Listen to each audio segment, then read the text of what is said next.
नमस्कार भक्तजनों। आज हम सुनेंगे अथ श्री बृहस्पतिवार व्रत कथा। भारतवर्ष में एक प्रतापी और दानी राजा राज्य करता था। वह नित्य गरीबों और ब्राह्मणों की सहायता करता था। यह बात उसकी रानी को अच्छी नहीं लगती थी। वह न गरीबों को दान देना चाहती थी और न भगवान की पूजा करना चाहती थी, और राजा को भी दान देने से मना करती थी। एक दिन राजा शिकार खेलने वन को गए हुए थे, तो रानी महल में अकेली थी। उसी समय बृहस्पति देव साधु वेश में राजा के महल में भिक्षा के लिए गए और भिक्षा मांगी। रानी ने भिक्षा देने से इनकार कर दिया और कहा, हे साधु महाराज, मैं तो दान पुण्य से तंग आ गई हूँ। मेरा पति सारा धन लुटाते रहते हैं। मेरी इच्छा है कि हमारा धन सारा नष्ट हो जाए, ना रहेगा बांस और ना बजेगी बांसुरी। साधु ने कहा, देवी तुम तो बड़ी विचित्र हो। धन संतान तो सभी चाहते हैं, पुत्र और लक्ष्मी तो पापी के घर भी होनी चाहिए। यदि तुम्हारे पास अधिक धन है तो भूखों को भोजन दो, प्यासों को पानी पिलाओ, मुसाफिरों के लिए धर्मशालाएं खुलवाओ। जो निर्धन अपनी कुंवारी कन्याओं का विवाह नहीं कर सकते, उनका विवाह करवा दो। ऐसा और कई काम हैं जिनके करने से तुम्हारा यश लोक परलोक में फैलेगा। परंतु रानी पर उपदेश का कोई असर न पड़ा। वह बोली, महाराज आप मुझे कुछ न समझाएं। मैं ऐसा दान नहीं चाहती जो हर जगह बांटती फिरूं। साधु ने उत्तर दिया, यदि तुम्हारी ऐसी इच्छा है तो तथास्तु। तुम ऐसा करना, बृहस्पतिवार के दिन घर लीपना और सिर धोना और स्नान करना, भट्टी चढ़ाना, कपड़े धोना। ऐसा करने से तुम्हारा सारा धन नष्ट हो जाएगा। इतना कहकर वह साधु महाराज वहां से अलोप हो गए।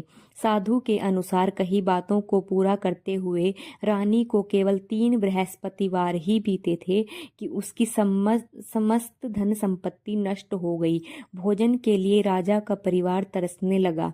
जब एक दिन राजा ने रानी से बोला कि हे रानी, तुम यहीं रहो, मैं दूसरे देश को जाता हूँ, क्योंकि यहाँ पर सभी लोग मुझे जानते हैं, लेकिन मैं कोई छोटा कार्य नहीं कर सकता।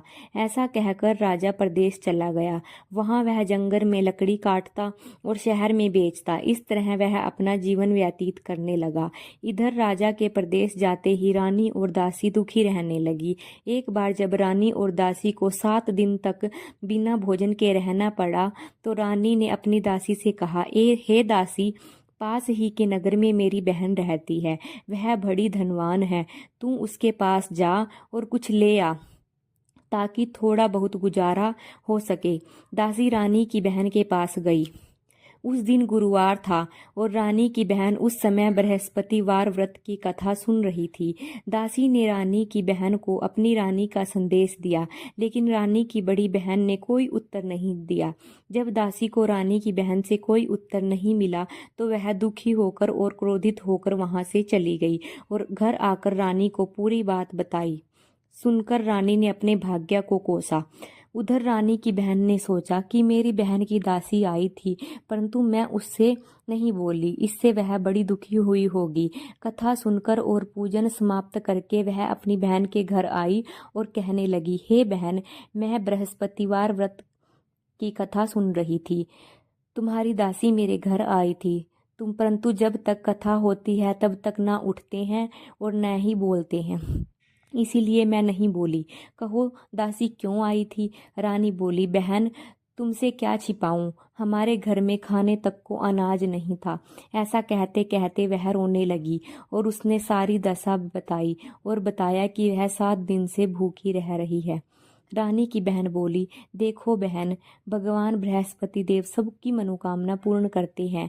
देखो शायद तुम्हारे घर में अनाज रखा हो। पहले तो रानी को विश्वास नहीं हुआ, पर बहन के आग्रह करने पर उसने दासी को अंदर भेजा तो उसे सचमुच अनाज से भरा एक घड़ा मिल गया। यह देखकर दासी को बड़ी हैरानी हुई। दासी रानी से कहने लगी, हे रानी, जब हमको भोजन नहीं मिला तो हम व्रत ही तो करते हैं, इसलिए क्यों ना इनसे व्रत और कथा की विधि पूछ ली जाए, ताकि हम भी व्रत कर सकें। तब रानी ने अपनी बहन से बृहस्पतिवार व्रत के बारे में पूछा। उसकी बहन ने बताया, बृहस्पतिवार के व्रत में चने की दाल और मुनक्का से विष्णु भगवान को केले की जड़ में पूजन किया जाता है व दीपक जलाया जाता है। व्रत कथा सुने और पीला भोजन करें, इससे बृहस्पति देव प्रसन्न होते हैं। व्रत और पूजन विधि बताकर रानी की बहन अपने घर लौट गई। 7 दिन के बाद जब गुरुवार आया तो रानी और दासी ने व्रत रखा। गुड़शाला से जाकर चना और गुड़ ले आए, फिर उससे केले की जड़ तथा विष्णु भगवान का पूजन किया। अब पीला भोजन कहाँ से आए, इस बात को लेकर दोनों बहुत दुखी हुई, क्योंकि उन्होंने व्रत रखा था, इसीलिए बृहस्पति देव उनसे प्रसन्न थे। इसलिए एक साधारण व्यक्ति का रूप धारण कर 2 थाली में सुंदर पीला भोजन दासी को दे गए। भोजन पाकर दासी प्रसन्न हुई और फिर रानी के साथ मिलकर भोजन ग्रहण किया। उसके बाद वे सभी गुरुवार को व्रत और पूजन करने लगे। बृहस्पति भगवान की कृपा से उनके पास फिर से धन धान्य हो गया और वे पहले की तरह हो गए। जिस तरह से बृहस्पति देव ने राजा के घर पर कृपा बनाई, उसी तरह से सभी के घर पर कृपा बनाए रखें।